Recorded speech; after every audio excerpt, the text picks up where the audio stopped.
All right, let's talk some props. There's some fun props out there. I don't know if you Yep. how many you have. I think first off, tails never fails. I'm going tails. Don't be a loser here. Like, what are we Yeah. doing, people? Yeah. Easy prop. I always go tails. Yeah. One I don't have a ton. There's one that's kind of interesting to me. Is I saw the odds are to it, favor it happening, but I think it's definitely gonna happen. Is will any scoring drive happen in less time than the national anthem, which is set at 1 minute and 38, and it's game time, not Right. lifetime. I would imagine there's going to be a quick score in this game that's less than a minute 38. So I would lean toward that happening. Knowing how these two teams play, 100%, especially if the Bengals are down in half, and McVay forces Zach Taylor's hand to be super aggressive on like first down and stuff. Like Jamar Chase is a walking touchdown in like 2 seconds. So, and same with Cooper Kupp in like that side of and the Rams also have that game. Both these teams are moving faster than molasses. So like, I like that. Yeah, I like it too. And I will say it says scoring drive, so I don't think pick sixes count. So just so we know. I wonder field goal. Do you think well, they wouldn't kick a field goal unless then, well, end of the game, maybe. I don't know. That's a good question. Something. I mean, you throw quick 3 incompletions. Boom. Kick it in. I don't know. That could work in our favor, which actually leads me into my first prop bet. Mm-hmm. Bengals first score to be a field goal plus 160. Last 7 games, first score by the Cincinnati Bengals has been a field goal. We just talked about Zach Taylor being super conservative, and McPherson's got a fucking cannon on his leg. That man is good from wherever on the field. I like the prop bet. Bengals first score field goal at plus 160, given the nature of how these two teams play, or how this team plays, especially in the early part of this game when the Rams defense is going to be hopped up. Yeah, I like that. This one here, this, in my opinion, excellent value. Excellent value. Will Snoop Dogg smoke a doobie in the halftime show? Yes, is plus 250. What? Are you kidding me? They're in California. I mean, he does. I mean, you see him at these events. I mean, he openly smokes doobies. Dude, we've seen a nipple on the Super Bowl. You're telling me that a joint isn't making it on? Yeah, in LA, and Snoop up there with Dre and Eminem, and that's plus 250. I don't know how you can't throw money on that. Dude, I'm amazed by it. God bless the betting world of the Super Bowl that we're able to bet on whether Snoop Dogg is going to pull out a joint. Just halftime, we're just sitting there. We're like, losing our minds. I love it. Yeah, I like that one. That is a great one. I love that. Also, this is the closest the Detroit Lions are ever going to get to a Super Bowl. Eminem performing at halftime and Matthew Stafford is the quarterback. This is Detroit's Super Bowl right here. They're in. They're fully in. I am going. What was the other one I had? The opening kickoff will not be a touchdown. It's happened. I have a stat on. I got to pull up I forgot to pull up my piece of paper here. Pat McAfee gave out a reason as to why this happens so infrequently. It's because the opening kick is a completely new ball, never used, because they send it immediately to Canton. So the ball has less use on it. Apparently that means it's generally shorter. Okay, wait. Oh, you said touchdown. You mean touchback? Touchback. Yes. Sorry. Touchback. Okay. Will the opening kick of the Super Bowl result in a touchback? I am going no. In the last 28 Super Bowls, 26 of them have not resulted in a touchback. Out of the last 55, 49 of them have had no touchback on the opening kick. So I am going, will the opening kickoff result in a touchback? No, as to the prop. Good clarification, because that would have been confusing as to the touchdown. I'm not Devin Hester is not out there. All right, cool. I like that one. I definitely like that one. That's crazy. I can't believe those are the numbers on that. And it's because of that ball. Apparently very important. Yeah, McAfee said it's a brand new ball, and for whatever reason, it's harder to kick or something. I don't know, but it's like a special ball that they use for the opening kickoff of the Super Bowl, and then they send it immediately to Canton, and that ball's never used again. That's crazy. I mean, because teams these days are almost always deferring, and I doubt it will have an impact. But I wonder if teams know that, and you're like, you know what? Let's not defer so we can actually have a crack at a kickoff return. But I doubt that would have an impact. But that's crazy. I mean, if you're the Bears back when you played the Colts, I don't know who won that coin flip, but might be worth going back and looking. Wild start to the Super Bowl. That was the greatest start of all time. Oh yeah, insane. He just housed it. Unbelievable. Yep. They're just talking. I remember the whole lead up to it, like Devin Hester, like, I mean, they're just talking about how amazing he is. Like, can he actually do it? And he does it. Unbelievable. Unbelievable. What an awesome. It was raining too at the time. Like, yeah, it was raining. Yeah. Amazing. Yeah. So I'm going with that prop. I didn't hear it. I saw it on the internet, or like a quote from Pat McAfee or somebody paraphrasing him, but apparently that's why. All I know is those are the stats behind it. Going with that as a prop for me. Okay. This one here, it's a pretty common bet that everyone likes to make. And I'm sorry, I actually don't have the odds on it. I'm just going to go off what I think. I'm thinking the Gatorade's going to be orange. I had that as well. Dude, we're on the same page. Yeah, I do have some stats on that. In my just memory in general, it seems to be orange. And I know You'd be correct. classic, I want to say the classic first ever Gatorade is an orange drink down in Florida, or maybe it was yellow. I don't know. I feel like it was orange though. I feel like, that's the color of the Gators. It was made at the University of Florida. That feels about right. And that I don't know if they still use that like symbol where it was almost like a Harry Potter scar looking thing. Yeah. It was always orange. Always orange. Gatorade just kind of it's orange, and orange is also my favorite flavor, especially after a hefty night of drinking. Oh, the orange Gatorade is so good. It's a little different. So I actually have a stat from this. Since 2006, the most common colored poured on winning coaches is orange at 33.3% of the time. So 1 in 3 chance there. It's the classic color, I'm telling you. Because there's more colors, but yeah, nailed it. That was also a prop bet of mine. You also have, that's just the fun. Like we're not saying put your bank account on these things, but it's the fun to sprinkle a little on these fun props. This is the best part of getting to the end of the season. It's a celebration. Yeah, this is our depressing. Unless we're going to be betting the USFL or whatever's coming soon. We might. I was betting Canadian football at one point not too long ago. So we may, but this is the last hurrah. I know we got March Madness and that's exciting, but let's be honest. Betting and football betting is by far the best. Yes. And this is our last hurrah. So if you got a little extra money that you can lose, because we gotta always assume we're losing, or else you have a problem. So if you have a little extra money you can lose, have some fun, make some bets on, make a bunch of them. Who cares? Never a lower moment in my life when the CFL was on and we were in a bar and I screamed no, and my girlfriend was like, what is wrong? And I was like, this motherfucker just scored a touchdown. She's like, what is happening? I was like, I had the under or the over, whatever I had.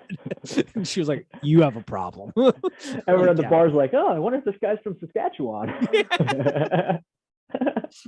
He has been polite all night, but this guy's losing his mind right now at the end of this Canadian Football League. Yeah, that was a rough one. Yeah, I'm with you. And we've been red hot.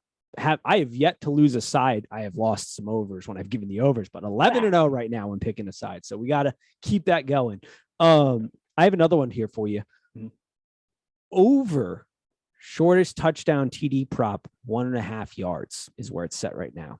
So will the shortest TD be over or under 1.5 yards? I say over, because I feel like the only way you're getting a 1 yard touchdown is off a pass interference on the goal line. Yep. How often are you getting down on the exact one without that? Rare. So I'm going over on that. Yeah, I like that too, because it's just me, just really thinking, maybe with the exception of Tyler Boyd, we're not going to be throwing, too many jump balls into the end zone where pass interference is going to happen, in my opinion, to a lot of these wide receivers. Right. So yeah, I kind of agree with that. It's also come on, these guys are all just such freaks. No one's getting stopped on the one. They're getting in. Correct. So I don't think. Yeah. So I like that. Also, I don't, and this, I could be completely making this up, but I also feel, because it's the Super Bowl, going to be a less whistle happy down on the goal line there for jump ball, PI fouls. Unless it's egregious. Right. Hell, they missed that first one in the Chiefs Bengals game where literally holding an arm there. I was like, well, I guess this is how we're playing tonight. So I got to imagine the Super Bowl a little less whistle happy down in the red zone on PIs in the end zone. I feel like that's a great thing to bring up. And just in general, gosh, let's hope these officials, let's hope we don't even notice them. Oh my goodness, let's hope they just don't ruin this game. I don't if know. New York needs to buzz in. Correct. I don't know. I haven't looked at the stats this year, but I do feel like this year, I feel like every year I say this, but it does feel like the refs are becoming more and more part of the game. Like they want to be the stars almost. It's like, what are we doing out here right now? I also don't love that the NFL just breaks up crews. Like I get like they pick, like they take this supposedly best refs and they put them into one crew for the playoffs. But like, I kind of like the continuity of like having the like grade the crews throughout the season, the highest graded crews stay and go on to the playoffs because then they have the continuity. They know what they're looking for, where the weaknesses of the other refs. Like it's just a jumble mess, it feels like at times. Well, it's kind of like at work, say you work on a team and you have to back someone else on another team. You don't really know what the hell is going on, but you're just there to help out. Very fair. It's a very good comparison. Any other prop bets you got here? I wish I had more. If you have more, I'm happy to listen. I'm going to go on the over for the national anthem. I think it's at 95 seconds right now. There was a tip dropped I saw on the internet that somebody clocked a certain practice a little above. Now because I have a problem, I went and looked into it. She historically has been under 95 seconds, but apparently there's some information out there that this has a good chance of going over. Not guaranteeing it, but we got over 95 seconds on the watch. I could be wrong, but I want to say last year was Demi Lovato. I don't know. But okay, there was a leak. There was a leak beforehand on hers last year and crushed it. Nailed it. Yeah. So that was easy. Yeah. So I am going with that. Hopefully it is reliable. I'm going to take a waiver on it, not putting a ton down there. But if I see that, I am biting 100% of the time. Somebody's going to do a deep fake on us one year and trip out the entire internet. But like, this is where I'm going right now, over 95 seconds. And then I have one that I was going to get your opinion on. Joe Nixon's over under. I think it was set at 64 last I checked. Joe Nixon is good. I very much love Joe Nixon. But to the point that we were bringing up earlier, I feel like we saw it last game. The predictability really worked against his favor. Like the Chiefs knew when they were running the ball, they sort of teed off on him. He had a couple where, they broke it up the C gap or they've had outside kind of zone concepts. And that's where he had success. But a lot of it kind of right up the middle. He had 88 yards last game, 54 against the Titans, 48 against the Raiders.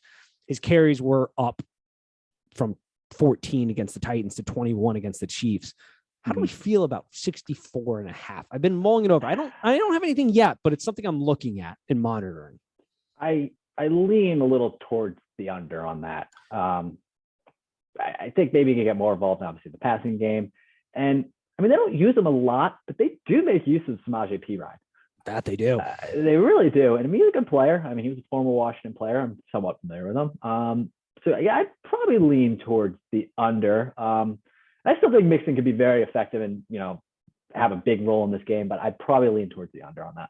Yeah, that's kind of where I'm at. I'm also a little tip for individuals. If you're looking for unders on big players, you may want to wait because there are certain lines that are going to continue, like Cooper Kupp example. There's a good chance that line continues to go up, especially given Higbee has not been announced yet. If he gets announced out, which it seems to be trending that way, that number is going up. So if you like the under, might be worth holding off until game day. If you like the over, the reverse applies. You might want to hit these now. But yeah, I'm kind of with you. I was leaning under there. That was the last one I had, but I wasn't really sure if I wanted to pull the trigger on it. I probably wouldn't yet. I agree with you on that.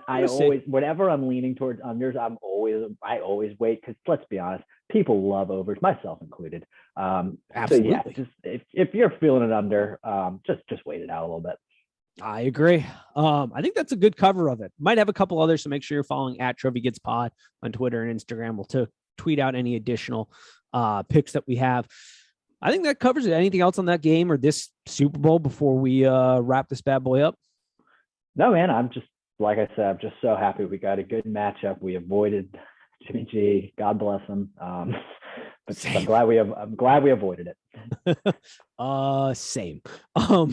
Before we go, I am and Jimmy G, don't come to Washington. Oh, don't come to Tampa either. I saw some people rooting for that. Oh, yeah. Like, stay away. You can stay away. I saw one where it's like, let's get Mariota cheap and then draft a guy. And I was like, now that would be interesting. Do I want it? No, but that would be funny if we had both 1 and 2 quarterbacks from that draft class on the Bucs at some point in their career.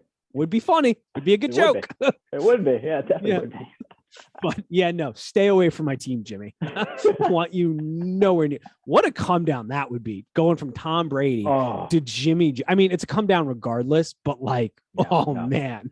I forgot that I had seen those rumors as well. And I laughed. I was just like, oh my gosh, like, come on.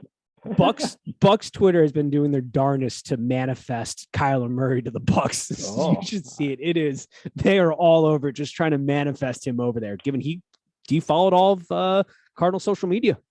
Well, right now, Washington, Commander City, the Commanders right now they're trying to talk Russell Wilson into reality, and I'm all for it. I said, hey, get cooking, Lynch. Let's get Russ on the phone and bring him down to Tampa, but we shall see. We will. Speaking of the Commanders, how are we feeling about that name drop? We haven't talked since they released that bad boy. I'll be honest, maybe I'm lame. I never totally cared that much. That's fair. And I would like to pat myself on the back, as I predicted this in September. I said we will be the Commanders. Very true. I think it's a safe name. I don't like how we had to drag it out for 2 years. A big reveal that wasn't even a big reveal. It was lame. It was Doug Williams saying, "We are the Commanders." And that was just like, we waited 2 years for that. We're on Good Morning America or the Today Show or whatever it was. That didn't need to happen. No. The Cleveland Guardians, they just sent out a tweet. We're the Guardians. We could have probably done something a little more that way, just because we knew everyone, for the most part, wanted to keep Redskins. And people were getting used to Washington football team. So we knew regardless that it wasn't going to be very welcomed by the public. Outside of those like 5 fans outside the stadium who came up with that cringy chant. Yeah, exactly. So we knew regardless that people weren't going to be happy. So why make such a big deal out of it? So that's kind of my problem with the whole situation. Other than that, I'm getting a little bit giddy over here because I think we have a little bit of a chance that maybe Snyder will be gone in about 3 years. Man, would that be nice? It's looking more likely than it ever has. So changing the topic there a little bit, man, let's get Dan Snyder out of there so we can just start fresh with the Commanders. I honestly don't know how they haven't forced a sale on him. Like, what does he have? Does he have pictures of Goodell in some compromising situation? Like, what is going on? He's not good for business.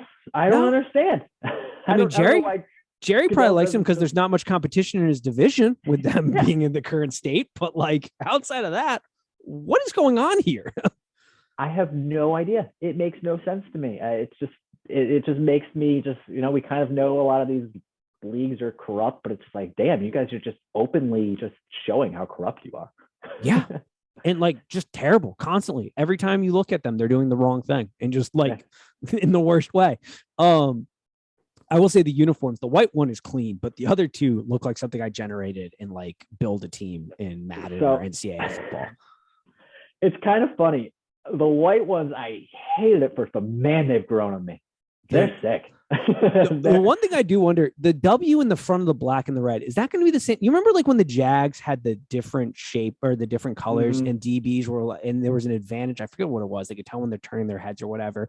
Is the W in the front going to be a very similar like giveaway of like, you don't even have to look at the ball. The moment that W turns, like that's all you got to like, I don't know. It's dumb because you just look at the helmet, but like, I remember there was some kind of thing where they were making fun of the Jags because there was some disadvantage by having that different color scheme. It was like a giveaway for something. And I was wondering that with the W in the middle. I mean, that's also like just going to be the easiest way to call targeting. Like just line up where that W is and you've got it. Crown of the helmet. That's a good point. But I was wondering that because that seemed like a weird placement for that bad boy. Yeah, I just think they just they were worried, and then I heard they were worried with the black helmets about making them look too Steelers-like. So I think that's part of why they did Yeah, that. I could see that. That's what I heard. Makes It's kind sense. of funny though. Like I actually kind of like the burgundy ones, but I just wish it didn't say command, like the big commanders across. Just feels unnecessary. I think that's what makes it feel like those build a team jerseys is the way that they have the two lines above the giant bold print commanders. I don't think we needed that. Yeah, no, I would agree. It's a good point. I was kind of wondering why I felt that way. And that does, yeah, that kind of feels like something. They'd be great if you got rid of that. I agree. They would look very spot on, sort of to like the old jerseys a little bit, not like perfect, but reminiscent of it at least. Yeah. So yeah, it is what it is. I'll eventually. I haven't. I'll show you it. Unfortunately, not everyone will see it. I'm not ready to wear this yet. It's so just like, for anyone who can't see, it's a big Washington Commanders face mask. It's so just like boom, just in your face, and I'm just not quite. It's almost like I'm not over, breaking up with the WFT Redskins team. So it's like I just can't represent this quite yet. Yeah. I need to ease my way in. I think it'll grow on everybody, like most names do. Like when you really look around the league, some of the names are kind of stupid. So like it'll grow. Yeah. We're just used to them. I mean, there's a team named the Bills. Yeah. Terrible. A lot of birds, a lot of just random shit. Like, yeah, I think that it'll grow for sure. I mean, there's a team named after a color. Like they picked a color. That's gonna be our team name. We named them the Cleveland Browns. What? Yeah. I mean, exactly. Like there are terrible names. There's more bad names than good names. I will say Buccaneers is a great name. It really is. And it fits well with the area, the pirate scheme. It's just perfect. It's a great name. We don't do a lot right in Tampa, generally speaking, over the course of our history. We do have 2 Super Bowls, so we do some things well, but overall, not usually the most well-run organization for success. No. But they did nail that. They nailed the whole concept. Nailed it. Mm-hmm. All right. I think that's pretty good. I mean, I'm excited to watch the Super Bowl. It's going to be a good one. God, I hope the Bengals win so we can just go absolute crazy in the city. Yeah. That's all I want. Cause I mean, their window's going to be open, but we both know windows in football can close way quicker than expected. They are set and primed to have a run here if they do things right. But as we both know, those windows close shut. Window is so true. I mean, but people are already like, watch, Mahomes is going to be Rodgers. It's funny. Like, dude, that's a legit concern. I mean, his cap hit just keeps getting worse and worse. You got an aging Kelsey, aging Hill. The pieces are, their window's getting to that point where, I could see. We'll see. I'm going to hold. He's incredibly talented. We said the same thing about Rodgers. Incredibly talented. I think there are some differences. He doesn't seem as high maintenance, but I'm with you. That window could very well be closing very quickly. Yeah, it'll be interesting. But yeah, I'm with you. Let's go Bengals for real. It'd be so fun to watch this team win because no one picked them. I mean, we laughed at them in our preseason breakdown. I'm pretty sure I chose them to go under their season total of like 6 wins. I don't remember, but I'm pretty sure I think we both did. Yeah. Yeah, and I was pretty harsh on Zac Taylor, which I still think my comments are fair, but not much has changed. Yeah, he has done better than expected, and I like the guy. He's a very nice guy. I got nothing against him personally. Just I think there's a little bit. I think this team could be even better, but young in his career. Prove me wrong, I hope. I will gladly eat that column, as they say. But all right, perfect. Well, that'll do it. And as always, peace.